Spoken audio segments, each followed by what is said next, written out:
Shalom, selamat pagi dan salam sejahtera bagi kita dimanapun Anda berada. Tidak lupa kami mengucapkan selamat ulang tahun bagi Anda yang merayakan ulang tahun kelahiran dan ulang tahun pernikahan di tengah-tengah rumah tangga Anda. Kiranya Tuhan memberkati hidupmu dan rumah tanggamu. Kami juga selalu berdoa bagi Bapak Ibu Saudara-saudari yang masih terbaring lemah di tempat tidur, baik di rumah sakit maupun di rumah Anda. Kiranya Tuhan menjawab doa-doa kita dan Anda sekalian diberikan kesembuhan untuk dapat kembali beraktivitas sebagaimana biasanya.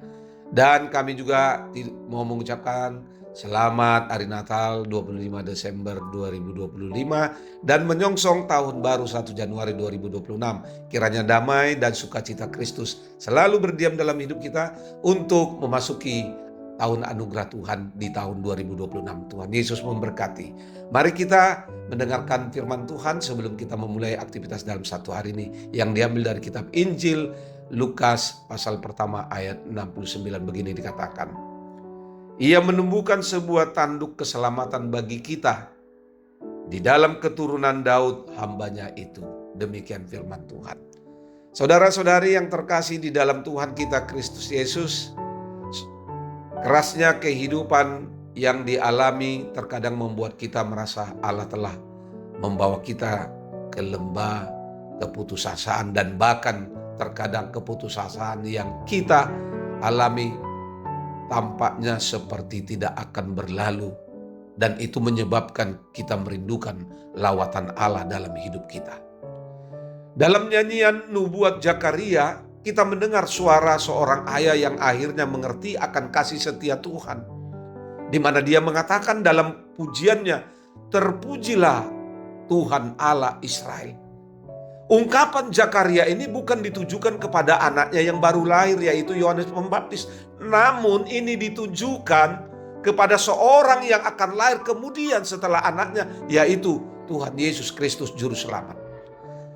Firman Tuhan hari ini memberikan sebuah kabar yang besar dan ajaib bagi semua orang karena akibat dosa yang dialaminya. Ikatan dosa yang begitu kuat mengendalikan kehidupan manusia. Dosa menanduk semua anak-anak Adam turun-temurun dan memasukkannya ke dalam penjara yang kekal. Manusia tidak mampu melepaskan diri sendiri dari ikatan dosa tersebut. Manusia memerlukan sebuah alat yang begitu kuat yang kuasanya tidak ada tandingannya. Itulah yang diberikan Allah yang disebut oleh Zakaria tanduk keselamatan. Saudara, tanduk keselamatan itu bukan hanya untuk masa depan, tetapi untuk perjalanan hidup kita saat ini yang kita jalani. Saat kita merasa lemah, takut dan berputus asa, kita dapat bersandar pada kuasanya yang selalu menopang. Dia memberikan keberanian dan kemenangan dalam setiap pergumulan. Di tengah dunia yang penuh ketidakpastian, janji keselamatan dari Tuhan menjadi sumber pengharapan yang tak tergoyahkan. Kita boleh mengalami banyaknya kesulitan, kesukaran, namun keselamatan dari Kristus menjamin bahwa kita tidak akan pernah ditinggalkannya.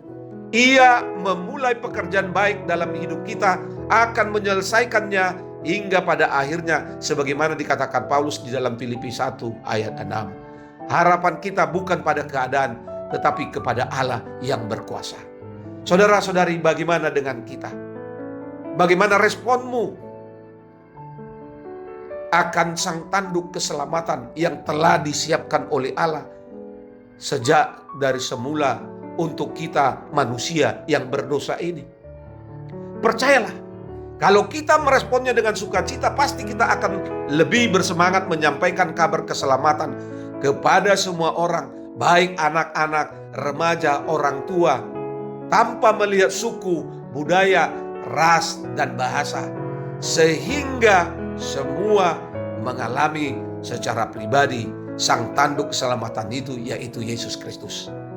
Mari saudara-saudari, dalam menjalani aktivitas satu hari ini tetap bersukacita karena Kristus Yesus telah datang di dalam hidup kita. Selamat beraktivitas, Tuhan Yesus memberkati. Shalom.